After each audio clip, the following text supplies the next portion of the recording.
तो kingdom fungi में हम फर्स्ट यहाँ पर देखते हैं इनका हैबिटेट। ओके, कहाँ मिलेंगे एंड कहाँ ग्रो होंगे, कौन सा इन्वायरमेंट इनके लिए सुटेबल होता है। तो ह्यूमिड।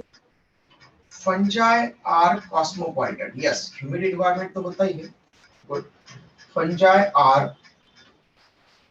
कॉस्मोपॉलिटन। कॉस्मोपॉलिटन का मतलब होता है वर्ल्ड वाइड। ओके, पूरे ऑल ओवर द वर्ल्ड, पूरे जगह पर। ठीक है, ये कॉस्मोपॉलिटन है, मतलब एवरीवेयर ग्रो कर सकते हैं। ठीक है, हमें सब जगह मिल सकते हैं।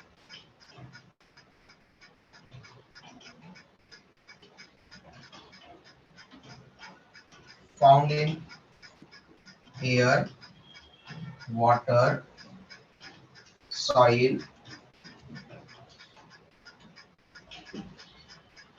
on plants and animals। ठीक है, लगभग सब जगह मिल रहा है। लेकिन इनके लिए फिर फेवरेबल इन्वायरमेंट क्या है? ह्यूमन बॉडी पर ग्रो कर सकते हैं, तो क्या सभी ह्यूमन की बॉडी पर होते हैं क्या फंजाई? No, no sir. तो किसी ह्यूमन की बॉडी पर ये कब ग्रो कर सकते हैं?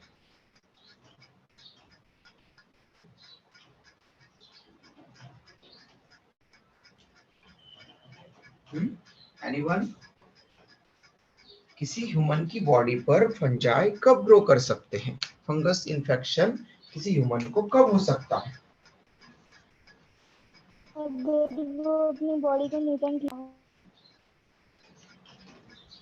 हाँ, नीट एंड क्लीन नहीं रखता अगर प्रॉपर, तो लेकिन उसके साथ में अगर उसकी बॉडी पर, अगर वो बॉडी को अच्छे से क्लीन नहीं करता, साथ में उसकी बॉडी पर अगर मॉइस्चर अगर कहीं पर रह जाता है, टाइनी पोर्स के थ्रू ना सर।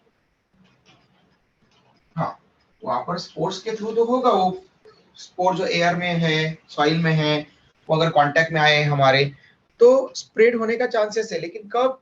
जब मॉइस्चर अवेलेबल हो और ह्यूमिड इन्वायरमेंट हो। ओके, तो इनके लिए सुटेबल इन्वायरमेंट होता है फेवरेबल इन्वायरमेंट।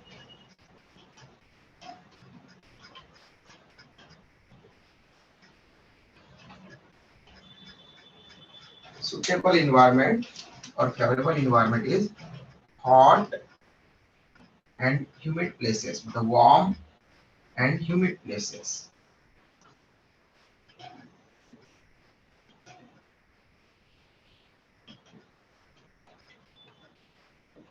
मतलब जहां पर टेम्परेचर भी हो, अच्छा खासा टेम्परेचर भी होता रहे और साथ में मॉइस्चर भी अवेलेबल रहे।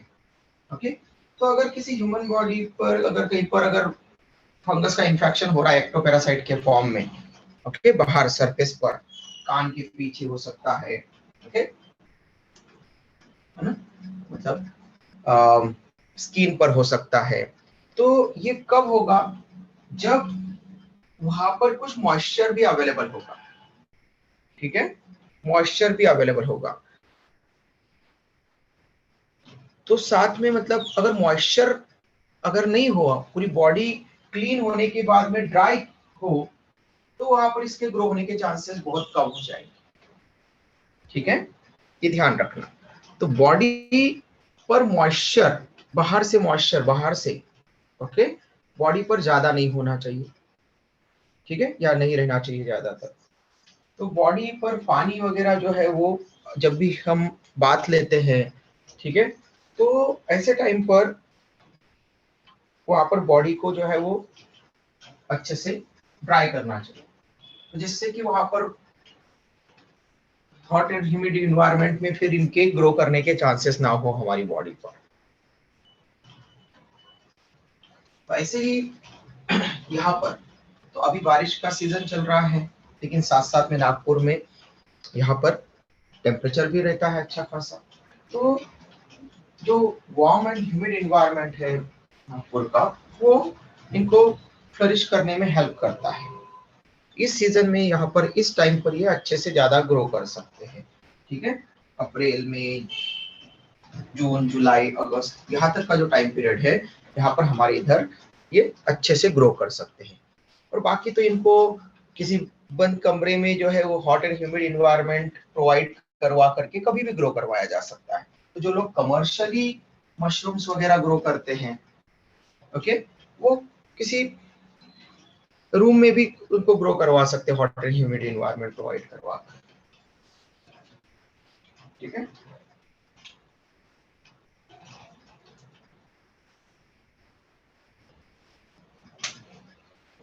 तो ये जब किसी चीज को अफेक्ट करते हैं, तो जैसे एक एग्जांपल देता है एनसीईआरटी में मस्टर्ड लीव्स। ओके, तो एक फंगस होता है एल्ब्यूगो। एल्ब्यूगो ये रहता है parasite on mustard leaves. Mustard मतलब सरसों का प्लांट, मस्टर्ड लीव्स, और जिस पर ये white patches, white spot cause करता है। तो मस्टर्ड लीव्स जो ग्रीनिश रहती है, उस पर अगर व्हाइट स्पॉट अगर दिखते हैं, तो मतलब उस पर एल्ब्यूगो का इन्फेक्शन हो चुका है, ये फंगस ग्रो कर रहा है।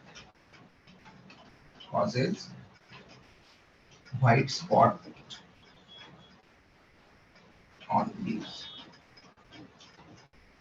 ओके, तो मस्टर्ड को इन्फेक्ट करता है एल्ब्यूगो। ऐसे ही राइजोपस, ये कॉमन ब्रेड मोल्ड है, ब्रेड को इन्फेक्ट करता है। कुछ स्टूडेंट ने कहा था कि सर उन्होंने ब्रेड पर देखा है, तो कॉमन ब्रेड मोल्ड राइजोपस, वहां पर राइजोपस होने के चांसेस ज्यादा होंगे। ब्रेड पर सबसे कॉमनली कौन सा फंगस ग्रो करता है, तो राइजोपस, इसलिए उसको बोलते हैं कॉमन ब्रेड मोल्ड। दूसरे भी ग्रो कर सकते हैं, लेकिन मोस्टली जल्दी से राइजोपस ग्रो करेगा ब्रेड पर। राइजोपस के बाद में आप नेक्स्ट और कुछ एग्जांपल दे सकते हैं, जैसे पॉक्सीनिया।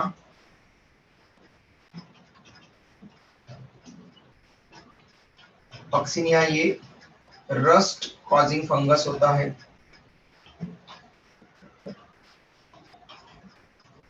ओके, ये भी पैरासाइट है और ये रस्ट कॉज करवाता है व्हीट में, ग्रेन्स में रस्ट कॉज करवाता है। ऐसे ही एक दूसरा टर्म हम पढ़ते हैं स्मॉट कॉजिंग फंगस, तो यूस्टिलैगो। यूस्टिलैगो ये स्मट कॉज करवाता है, smut causing fungus.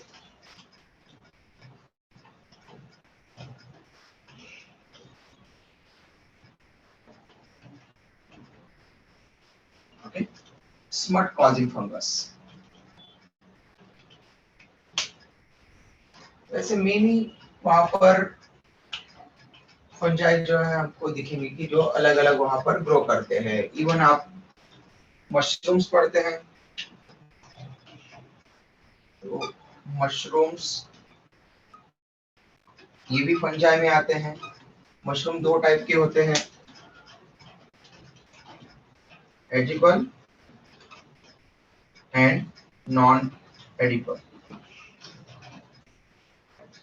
Okay, edible it means जिनको आप खा सकते हैं। ठीक है, सभी मशरूम को हम नहीं खा सकते। ओके, नहीं खा सकते इसका मतलब ये नहीं कि हम उनको ओरल कैविटी में इंट्रोड्यूस नहीं कर सकते, कर सकते हैं, लेकिन वो पॉइजनस होते हैं, हमारी बॉडी के लिए हार्मफुल होते हैं, इसलिए हम उनको नहीं खाते। ओके, नॉन एडिबल का मतलब है वो किसी तरह का कोई पॉइजन सीक्रेट करते हैं। ओके, पॉइजनस रहेंगे इसलिए नहीं खाते। एडिबल जो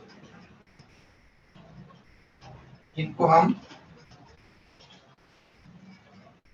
इंटैक्ट एज फूड ठीक है, जिनको हम खा सकते हैं और उनमें कुछ हमको न्यूट्रिशियस मटेरियल्स मिलते हैं।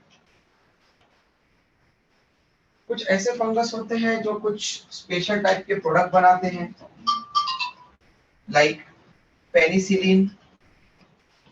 क्या है बेटा penicillin? Antibiotic. Very good, first antibiotic. Very good, antibiotic है, उसको आपको लिखना है फर्स्ट एंटीबायोटिक। तो पहली जो एंटीबायोटिक बनाई गई थी वो थी पेनिसिलिन। और पेनिसिलिन कहाँ से बनाई थी? तो एक फंगस था पेनिसिलियम नोटेटम, वहां से। और आजकल उसको पेनिसिलियम क्राइसोजीनम से बनाया जाता है। पेनिसिलियम एक फंगस है, ओके। और फंगस से पहले एंटीबायोटिक बनाई गई थी, अलेक्जेंडर फ्लेमिंग इसने बनाई थी, जो ग्राम पॉजिटिव बैक्टीरिया के अगेंस्ट वर्क करती है, सभी ग्राम पॉजिटिव बैक्टीरिया के अगेंस्ट। और ग्राम पॉजिटिव बैक्टीरिया को की सेल वॉल को, पेप्टाइडोग्लाइकन की लेयर को डिस्ट्रॉय कर देती है और नई सेल वॉल नहीं बनने देती। इस तरह से वो ग्राम पॉजिटिव बैक्टीरिया को मार देती है। तो पेनिसिलियम ब्रॉड स्पेक्ट्रम एंटीबायोटिक है।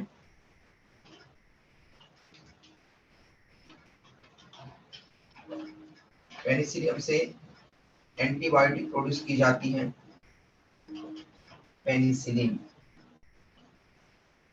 It was the first antibiotic to be discovered. Okay, तो जो penicillin was to be the first antibiotic जिसको बनाया गया था। और आपको पता है एंटीबायोटिक मतलब जो हमें पैथोजेंस के अगेंस्ट वो लड़ने में हेल्प करती है। स्क्रीनशॉट ले सकते हैं बेटा आप लोग। किसी को कोई डाउट हो तो पूछ।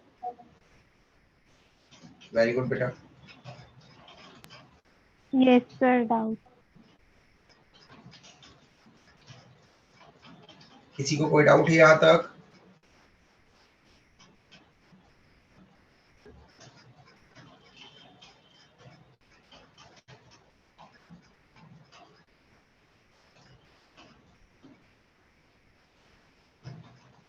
Sir, what is the meaning of smart? What is the meaning of Smart. smut? Okay, rust and smut ये दो टर्म्स होती है बेटा।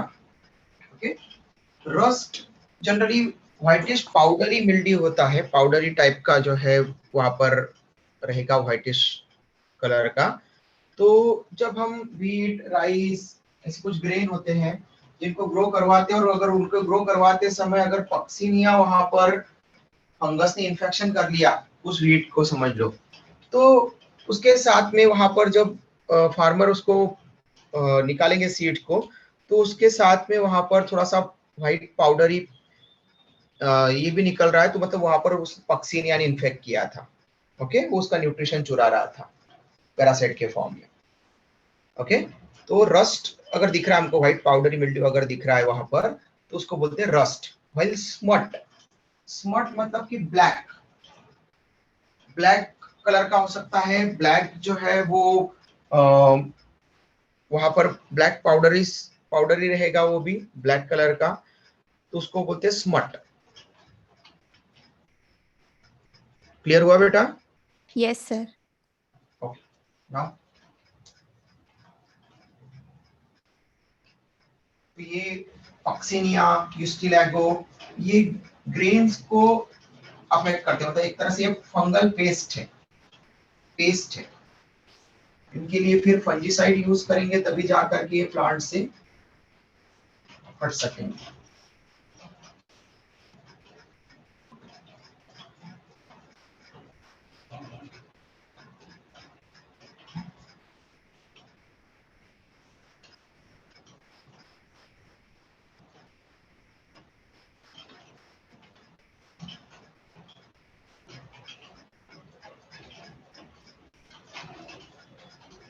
तो फंजाई की बॉडी कैसी रहती है?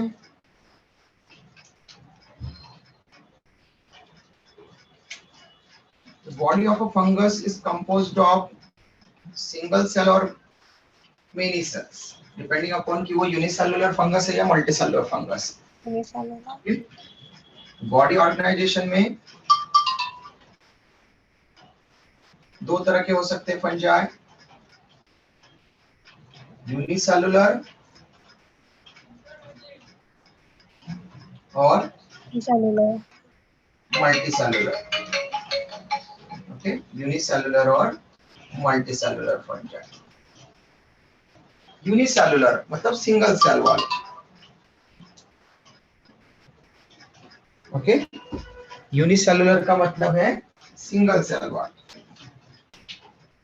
Unicellular single cell fungi. पूरी बॉडी ही सिंगल सेल से बनती है. तो जैसे सेक्रोमाइसिस सेरिवेसी, न्यूरोस्पोरा क्रासा, ऐसे हम कहेंगे इनके एग्जांपल आगे. इनको हम बोलते हैं, इनके ग्रुप को कहते हैं ईस्ट. ओके, और ये मल्टीसेलुलर फंजाई के कंपैरिजन में बहुत कम नंबर में होते हैं.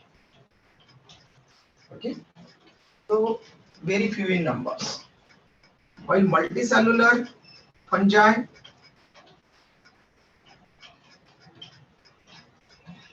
मल्टीसेलुलर फंजाई मतलब in composed of many cells. Plant. क्या बेटा? Plante. प्लांट? Plante. Animalia. नहीं बेटा, प्लांट ही नहीं है. मल्टीसेलुलर फंजाई बोल रहे हैं हम यहाँ पर. फंगस पढ़ रहे हैं, फंजाई अलग है. प्लांट और एनिमल, हम सभी मल्टीसेलुलर की बात नहीं कर रहे हैं. ओके, शायद आप मल्टीसेलुलर फंजाई, प्लांट और एनिमल मल्टीसेलुलर होते हैं, ये करेक्ट है. ओके, तो हम यहाँ पर किंगडम फंजाई में पढ़ रहे हैं कि most of the fungi multicellular होते हैं, मेनी सेल से कंपोज होते हैं, लेकिन फ्यू फंजाई यूनिसेलुलर होते हैं, सिंगल सेल वाले होते हैं, इनको हम बोलते हैं ईस्ट ग्रुप को. अब ये जो मल्टीसेलुलर फंजाई है, मेनी सेल वाले, ये यूजुअली फिलामेंटस होते हैं. ओके, इनकी बॉडी फिलामेंटस होती है. ओके, फिलामेंट की तरह, एक थ्रेड की तरह रहती है इनकी बॉडी. ओके, फिलामेंट मतलब थ्रेड लाइक. मल्टीसेलुलर फंजाई की बॉडी फिलामेंटस होगी, लेकिन यूनिसेलुलर फंजाई सिंगल सेल वाले हैं, तो उनकी बॉडी नॉन फिलामेंटस होगी. ठीक है, और फिलामेंटस बॉडी है मल्टीसेलुलर फंजाई की, तो यहाँ पर ये फिलामेंट एक दूसरे के साथ में नेटवर्क बना सकते हैं और एक बॉडी का स्ट्रक्चर बनाते हैं. तो मल्टीसेलुलर फंजाई की बॉडी को हम बोलते हैं माइसेलियम.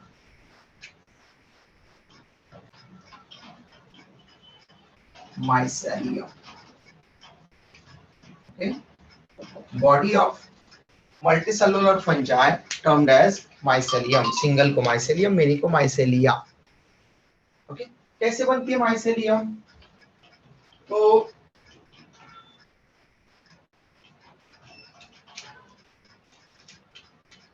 जो फिलामेंट होते हैं, ओके, फिलामेंट्स को हम यहाँ पर बोलेंगे हाइफी. मेनी फिलामेंट होंगे, वहां पर मेनी सेल्स होंगे, तो सेल्स को हम वहां पर कहेंगे, मल्टीसेलुलर फंजाई की सेल्स को हम कहेंगे वहां पर हाइफी. सिंगल को हाइफा, मेनी को हाइफी. ओके, जो सेल्स होगी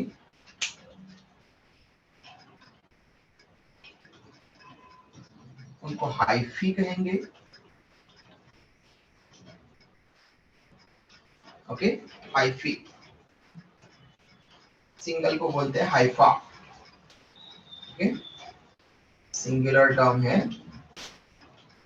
हाइफा, प्लूरल टर्म है हाइफी. मेनी सेल्स को कहेंगे हाइफी. तो each hypha, okay, single cell, each hypha वहां पर अदर हाइफी के साथ में इंटरकनेक्टेड होकर के हाइफी का एक नेटवर्क बना लेता है, और इस नेटवर्क ऑफ हाइफी के कारण जो बॉडी का स्ट्रक्चर बनेगा उसको हम बोलते हैं माइसेलियम।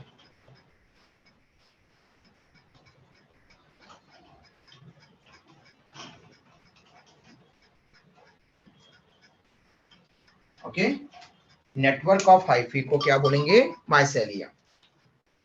तो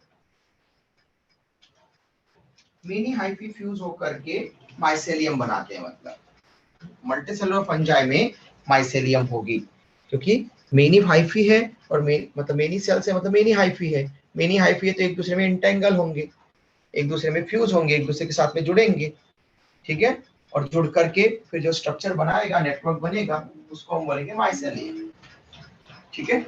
अब माइसेलियम दो तरह से बनता है,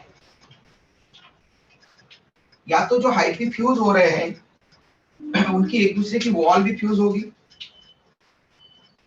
ऐसे, ये एक माइसेलियम है, ये हमने बनाया एक माइसेलियम को ड्रॉ किया, और इस माइसेलियम में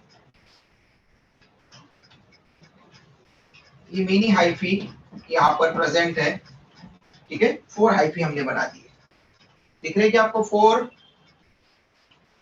यस सर।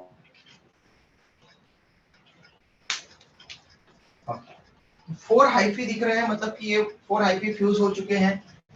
तो दो तरह से बन सकती है माइसेलियम, या तो ऐसे, या फिर ये 4 हाइफी जुड़ गए, और 4 हाइफी जुड़ने के बाद,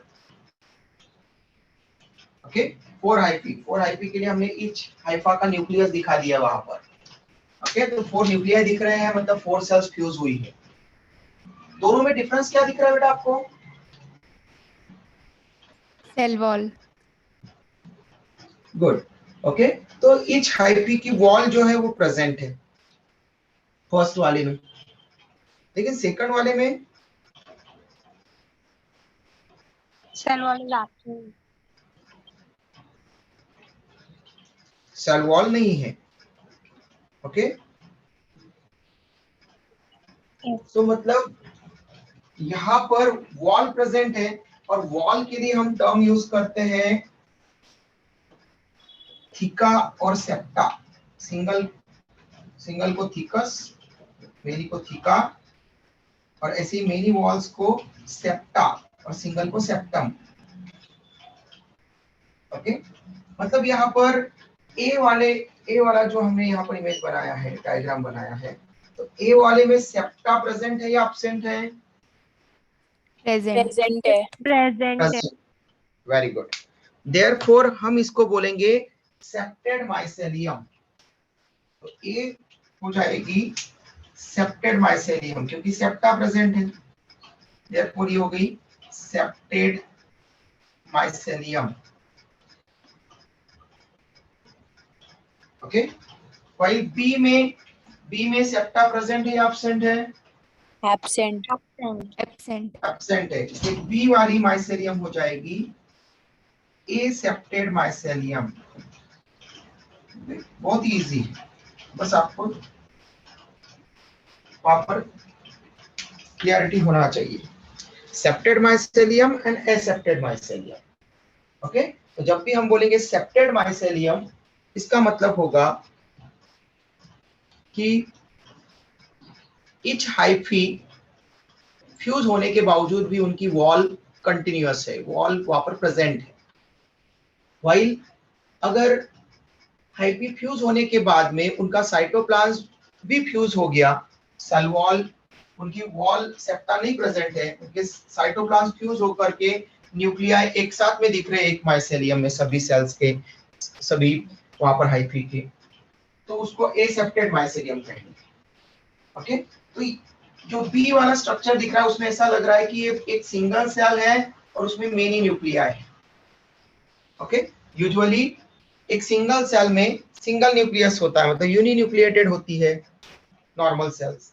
अब यहाँ पर जो हाइफी वो फ्यूज हो गए, और एक पूरा माइसेलियम जो बना है उसमें सेप्टा वॉल नहीं है, तो साइटोप्लाज्म पूरा कंटिन्यूअस हो गया है, और न्यूक्लिया एक साथ में प्रेजेंट है एक ही स्ट्रक्चर में। तो एक से ज्यादा न्यूक्लियाई प्रेजेंट है, मतलब मल्टी न्यूक्लिएटेड सेल हो गई, फिर ये मल्टी न्यूक्लिएटेड स्ट्रक्चर हो गया, मल्टी न्यूक्लिएटेड हो गई ये माइसेलियम।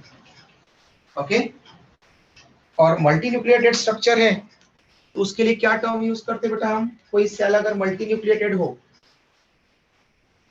तो उसको क्या कहते हैं, पता है किसी को?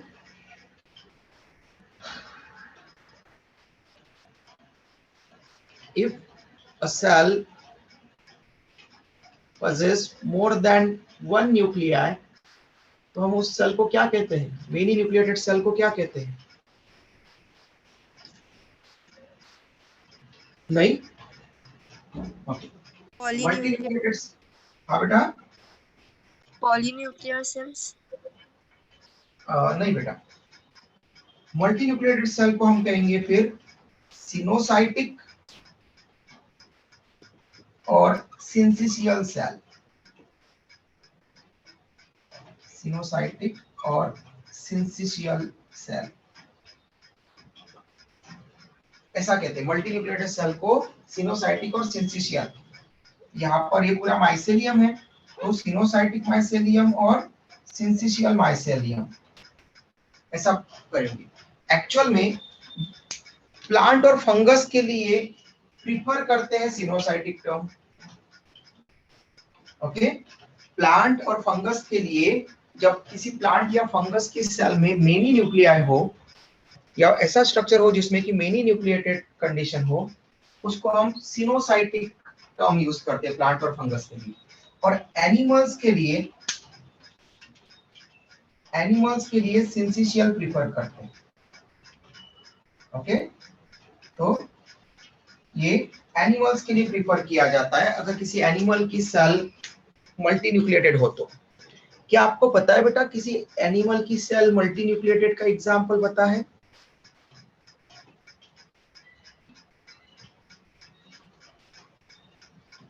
नहीं, कोई बात नहीं।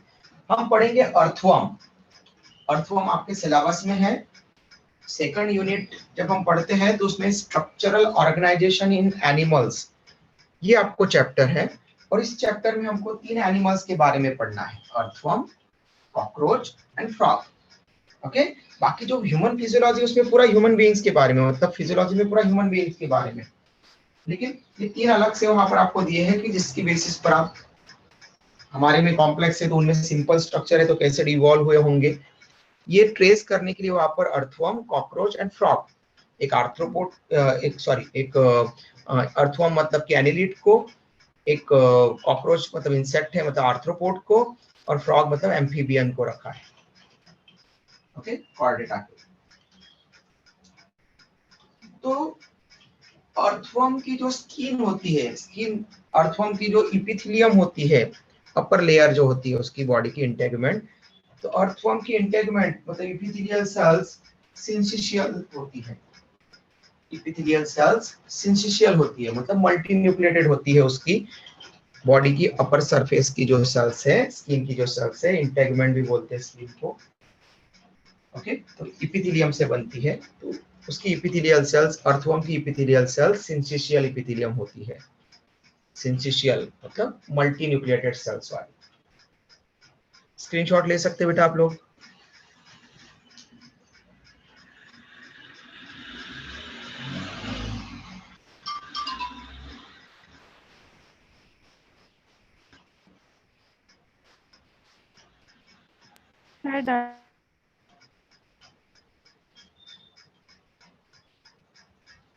Good.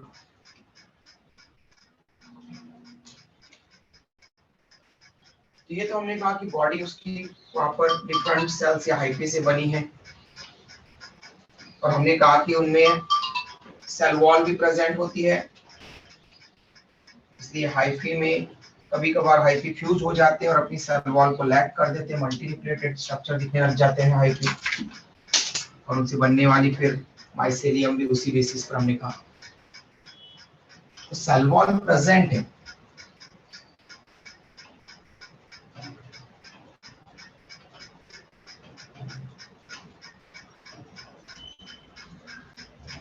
Next character cell wall पर based.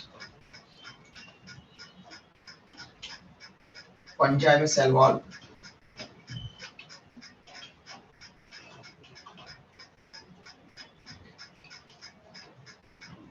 Cell wall. Cell wall present रहता है फंजाई में, और जो सेल वॉल प्रेजेंट रहती है वो किससे कंपोज होती है, किससे बनती है? Chitin. Yes, very good. Composed of chitin, chitin से बनती है। काइटिन क्या है? नाइट्रोजन कंटेनिंग शुगर, ठीक है। इसलिए एनसीईआरटी में वहां पर लिख देता है पॉलीसेक्केराइड से भी बनी। पॉलीसेक्केराइड मतलब शुगर वहां पर, ओके। काइटिन एंड पॉलीसेक्केराइड, इससे बनी है फंगस की सेल वॉल। फिर न्यूट्रिशन पर हम बेस्ड कैरेक्टर पढ़ेंगे।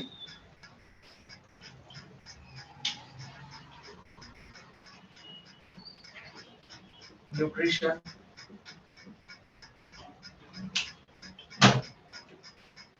तो फंजाई में always heterotrophic mode of nutrition होता है। Heterotrophic, okay. मतलब ऑल फंजा हेट्रोट्रॉफ होते हैं, कोई भी फंगस ऑटोट्रॉफ का एग्जांपल नहीं है, कोई भी एक्सेप्शन नहीं है इसके लिए, हाँ याद रखना। All fungi are heterotrophic. अब हेट्रोट्रॉपिक है तो हेट्रोट्रॉपिक मोड में भी अलग अलग टाइप हो सकते हैं, ओके। तो 3 टाइप के हेट्रोट्रॉफ यहाँ पर लेते हैं।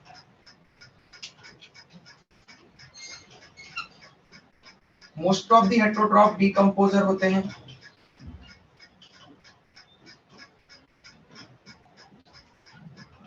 मल्टी सेलुलर डीकंपोजर इसलिए इनको बोला जाता है,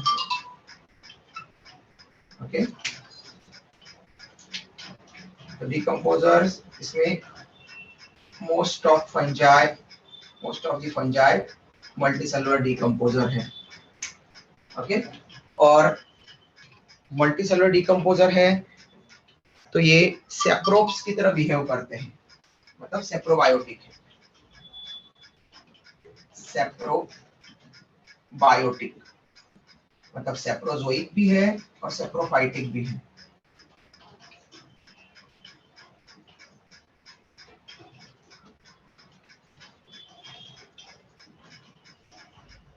सेप्रोजोइक मतलब एनिमल के, डेड एनिमल या उनके कुछ रिमेन्स है उनके ऊपर भी वो, उनको भी डिकम्पोज कर सकते हैं। सेप्रोफाइटिक, फाइटा मतलब प्लांट, मतलब रॉटन फूड मटेरियल, स्पॉइल कुछ खराब हुई है कुछ वेजिटेबल्स वगैरह, ठीक है, या फिर कोई डिटेच प्लांट पार्ट है, ठीक है। तो प्लांट से रिलेटेड सभी मटेरियल का अगर वो खराब हो चुके हैं और लिविंग का पार्ट नहीं है उसको डिकम्पोज कर सकते हैं, ओके। ये दोनों टाइप के डिकम्पोजर है, सेप्रोजोइक एंड सेप्रोफाइटिक। सेकंड, कुछ पैरासिटिक होते हैं, ओके। और मोस्टली ये एक्टोपैरासिटिक और कुछ एंडोपैरासाइट्स भी होते हैं,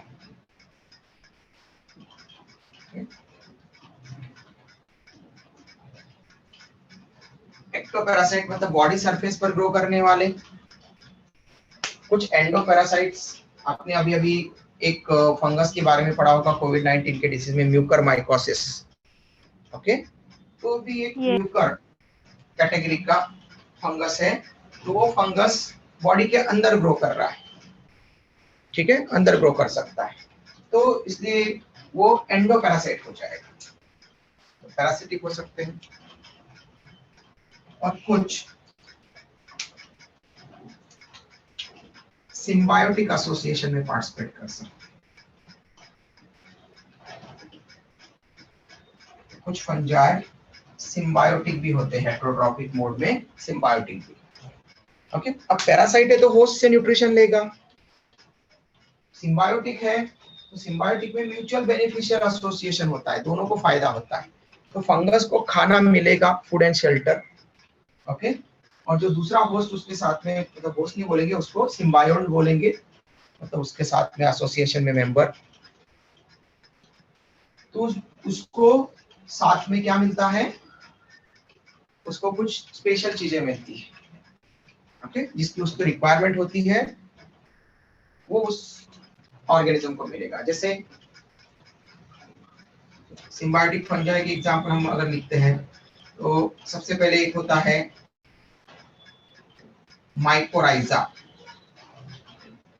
माइकोराइजा एसोसिएशन, ओके, जिसको वैम भी बोलते हैं, वेसिकुलर अर्बेस्कुलर माइकोराइजल एसोसिएशन। तो माइकोराइजा में क्या होता है, myco, okay, study of fungi is known as mycology, study of fungi, mycology और माइसेटोलॉजी, माइकोलॉजी और माइसेटोलॉजी। क्योंकि माइको और माइसस का मतलब होता है फंगस, माइको और माइसस इसका मतलब होता है रिलेटेड टू फंगस, ओके, इसीलिए, और इवन माइसिटस ये भी कभी कभार टर्म यूज करते हैं। तो माइको और माइसस इसका मतलब होता है फंगस, इसलिए माइकोलॉजी और माइसेटोलॉजी ये स्टडी ऑफ फंजाई, इसलिए जहां पर भी माइको आएगा मतलब वहां पर फंगस है, और राइजा मतलब हायर प्लांट की रूट है, राइजा मतलब रूट लाइक, तो root of higher plant, higher plant की रूट और फंगस में एसोसिएशन उसको बोलेंगे माइकोराइजल एसोसिएशन।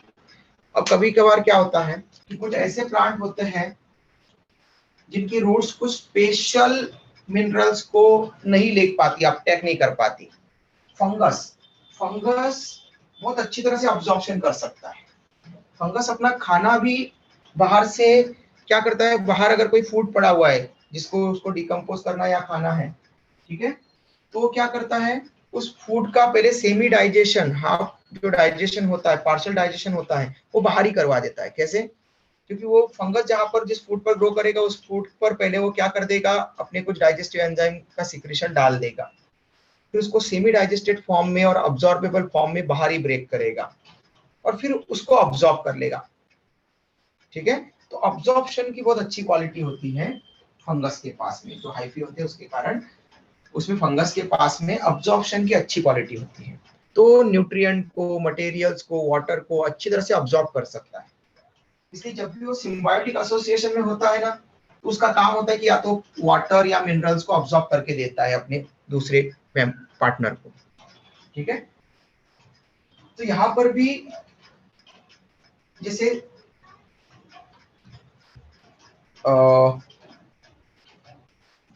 पाइनस, पाइनस का नाम सुना है बेटा आप लोगों ने? एक जिम्नोस्पर्म होता है,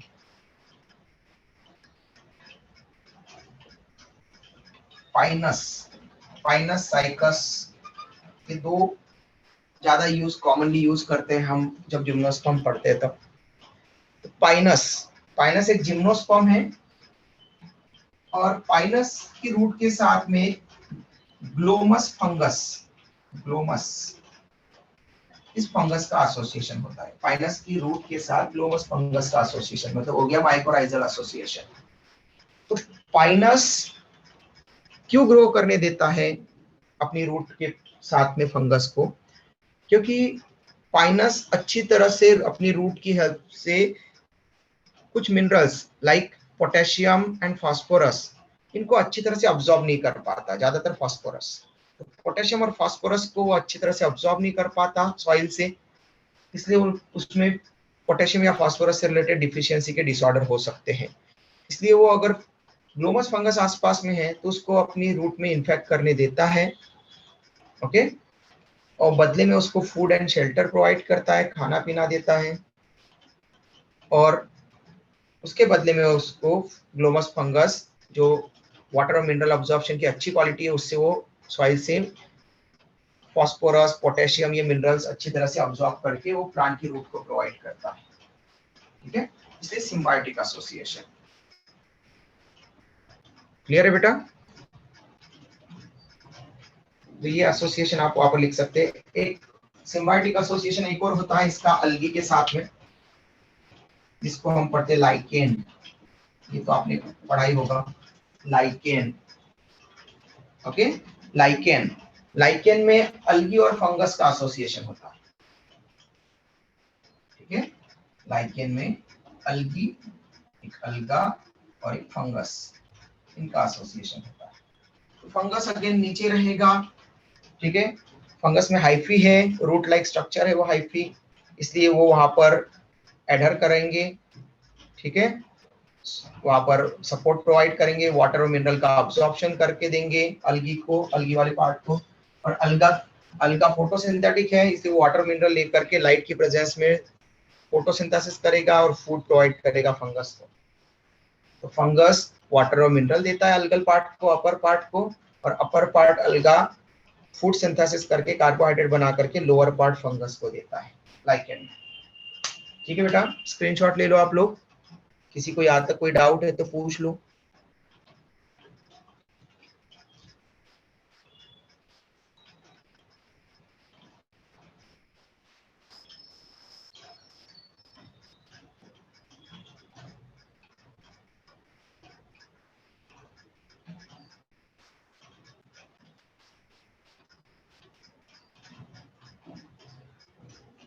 डन? Yes sir. ओके, आज के लेक्चर में किसी को कोई डाउट है?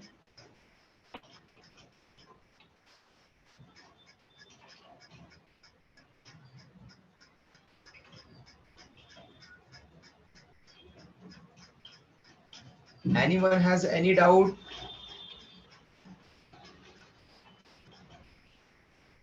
No sir.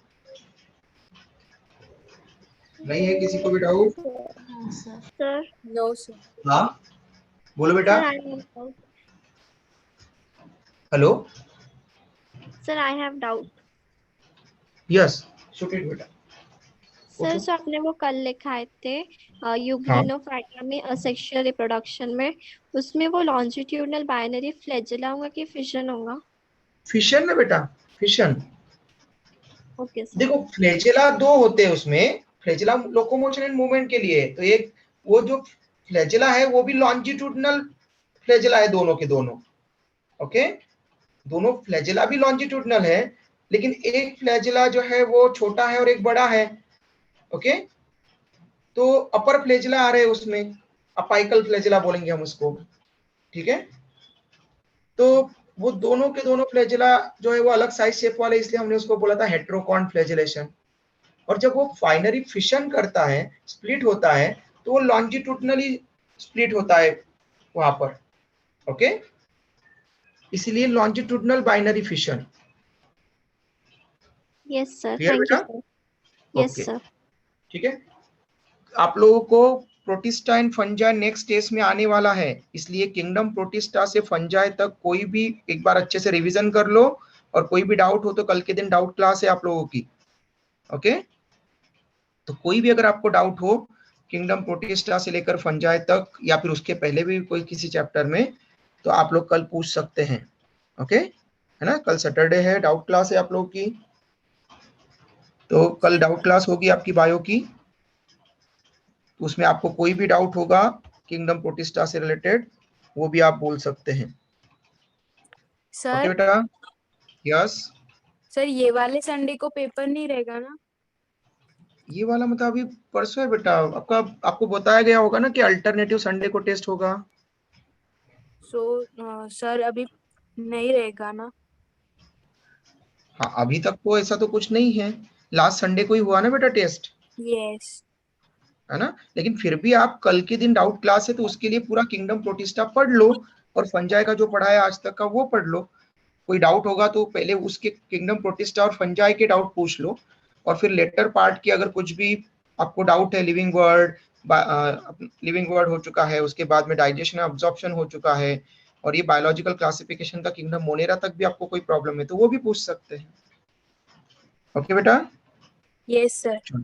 Bye, take care, कल मिलते बाय हैं डाउट क्लास में। Bye. Thank you sir. Bye बेटा।